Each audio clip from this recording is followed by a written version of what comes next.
Looks like we won't be getting breakfast together this morning. Bummer. It's the White House, Mom. Oh, they rebuild that thing twice a year at this point. I doubt the president still lives there. Hello everyone, my name is Tom, and if you've been on social media recently, you probably have seen some buzz around a news show called...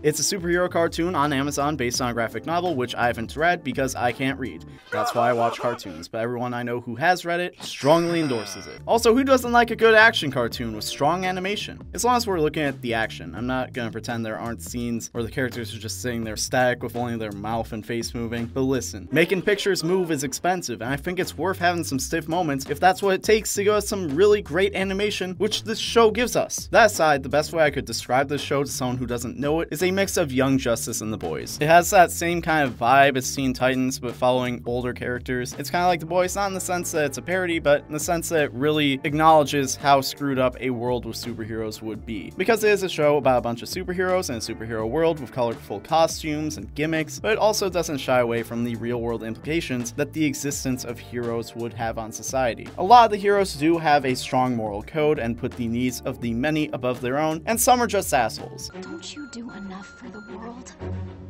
None of us do. Couldn't have won that fight without you.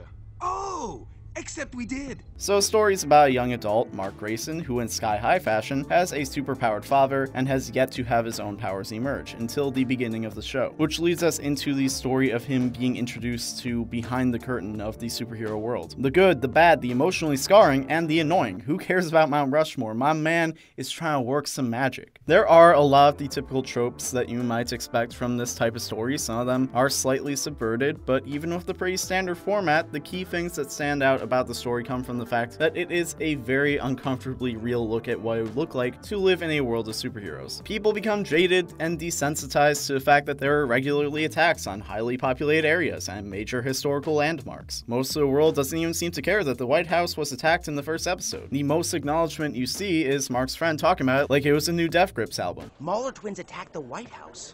Nuts, right?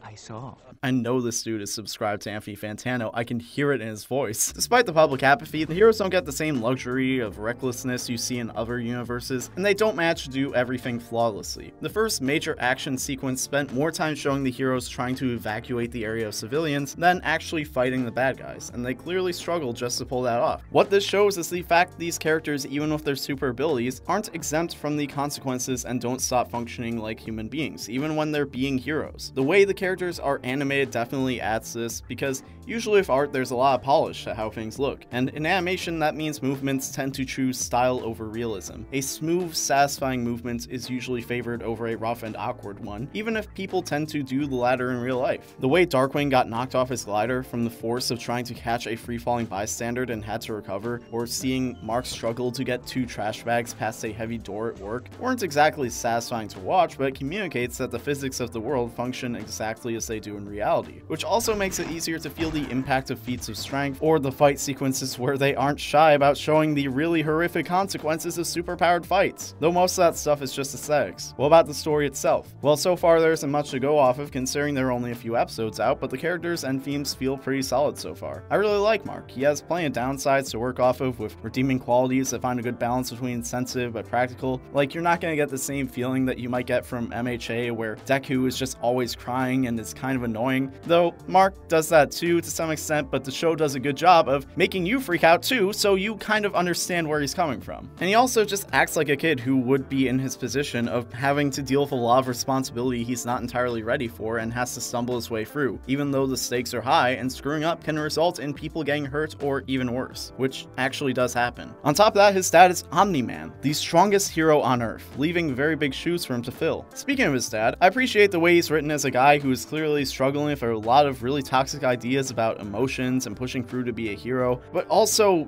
seems to try. The fact that Mark's mom stands up for herself and keeps both Mark and his dad in check definitely helps frame the fact that even though these guys are super strong, that's not everything and they still have to behave like normal people. And that being said, there's definitely a lot wrong with the fact that Mark is trying to cope with the emotional toll of being a hero and his dad's only advice is to leave it at the door and don't think about it. Like, sir, please go to therapy. That's not how you deal with emotional trauma. But at the same time, I'm a normal dude in a normal world and it's hard for me to really say what would be the right way to deal with that level level of pressure and trauma that the characters are dealing with. It is kind of a screwed up situation. Yeah, it's not healthy to tell your son you need to push down your emotions and get the job done, but the job in question is also the difference between life and death for a lot of people. That being said, the mindset of it's what the job requires with no level of empathy or emotional support is probably not the way to go. Luckily for Mark, he does have other heroes who are around his age and he can go to and at least vent a bit about what he's dealing with, but I think the mental health of superheroes is going to be a topic explored more as the series continues, and it's possible that Omni-Man and the way he's chosen to deal with his own emotions might be a focal point of that exploration. Now, I'm not even going to touch what happened at the end of the first episode, because if you haven't seen it, then you need to experience that firsthand. Me explaining or showing to you what happens would be robbing you, and that's definitely going to affect your impression of the show. Which leads me into the whole point in making this video, why you should watch Invincible. If I'm being honest, this has the potential to be a cult classic if it gets the support it deserves. It has the same type of X factor as shows like Symbionic Titan or the 2003 Teen Titans, while having a lot of its own unique charm. Not to mention, if you are in the demographic that remembers those shows and feels some sort of nostalgia for them, then this is definitely made for you. All I could think of while watching the episodes out right now is that this is what people have been wanting from animation for years. A mature but idealistic story that is engaging, doesn't pull punches, and respects the audience. I don't know if it's best suited for younger audiences because it can definitely be extremely graphic and disturbing, which is coming from someone who tends to stomach that stuff pretty easily. But for older audiences like teenagers, young adults, or even adults in general, this is perfect. Especially considering the fact that since the major boom of superhero blockbusters, there hasn't been an animated series that was able to really ride the wave of that popularity. But now with the MCU moving towards episodic superhero stories and the success of The Boys, it feels like the perfect time for cartoons to become a staple of the superhero genre once again, and Invincible is a strong start in that direction. But as always, I want to hear what you think. You can let me know in the comments down below, or you can find me at TommyPQM on Twitter, Instagram, and Twitch, or you can find the Roundtable at Roundtable Vids on Facebook, Twitter, and Instagram. If you enjoyed this video, make sure you give it a like, share it with your friends,